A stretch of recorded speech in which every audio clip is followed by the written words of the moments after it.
Thank you, Mr. Speaker. I call the honourable member Andrew Williams. Thank you, Mr. Speaker. Mr. Speaker, this is an unmitigated disaster, and New Zealand First opposes the manner in which this national government is decimating the Ministry of Foreign Affairs and Trade, with the effect of undermining and placing at huge risk the credibility of New Zealand in our important markets and with our strategic allies and partners. Mr. Speaker, I rise not only as a Member of Parliament, but with its previous experience, having been a Trade Commissioner and Vice Consul for Belgium for 10 years between 1998 and 2007. And during that period of time, I had personal experience in the Consular Corps and in the Diplomatic Corps of the value of our Trade Commissioners, of the value of our diplomats, and of the value of having frontline people in foreign posts around the world. I certainly saw the impact that Belgium had around the world in terms of its post, and I was its representative here in New Zealand, and I certainly saw the value and the gains in their economy as a result of having frontline people and having properly resourced posts around the world to do that work.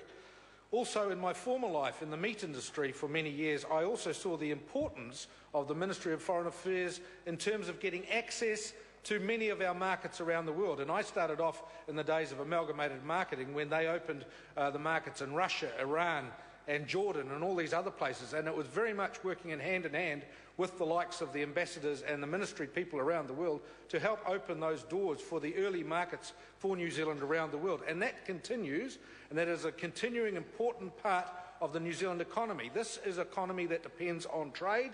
This is an economy that depends on us playing our part in the global market.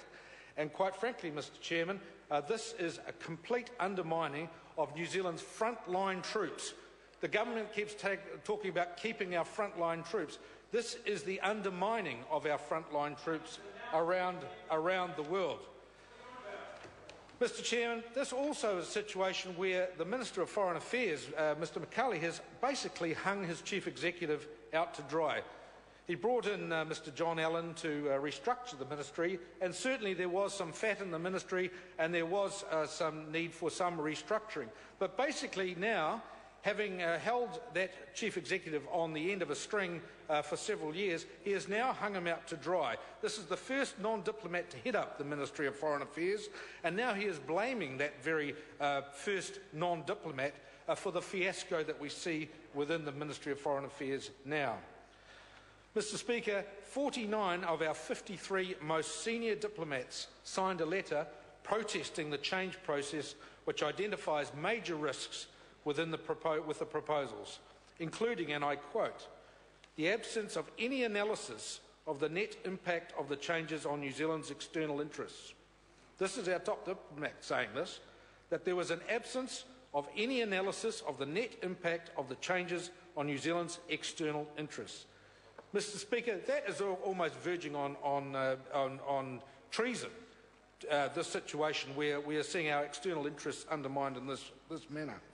Also, Mr. Chairman, the wives and partners of our diplomats, those important support people around the world, have complained bitterly about the way this change process is being executed. What was meant to be a way of clearing out some of the extravagant deadwood in the diplomatic corps has backfired on this national government, and this minister and this government is responsible. We're now seeing an exodus of some of the best in the Foreign Service. We're finding better jobs outside the diplomatic corps, such as in academia, in the private sector, commerce and trade. There is a serious loss of institutional knowledge and experience, and which is of immense value to New Zealand. Morale in our Ministry of Foreign Affairs and Trade is at an all-time low. Mr. Chairman, meanwhile, the Meat Industry Association, Fonterra and other major export groups have expressed grave concerns at the impact on our foreign service and our nation's ability to foot it on the global stage, where diplomacy and trade are vitally important to a small trading nation like New Zealand. If we do not grow our exports and contain our imports, then we as a country will continue on a very slippery slope of ever-increasing deficits. Mr. Speaker, under the details of this appropriation bill, I note that it says here, this appropriation is limited to the purchase of policy advice and representation directed to the management of New Zealand's foreign trade relations with other countries. bilaterally and in regional organisations, including using New Zealand's international connections to facilitate.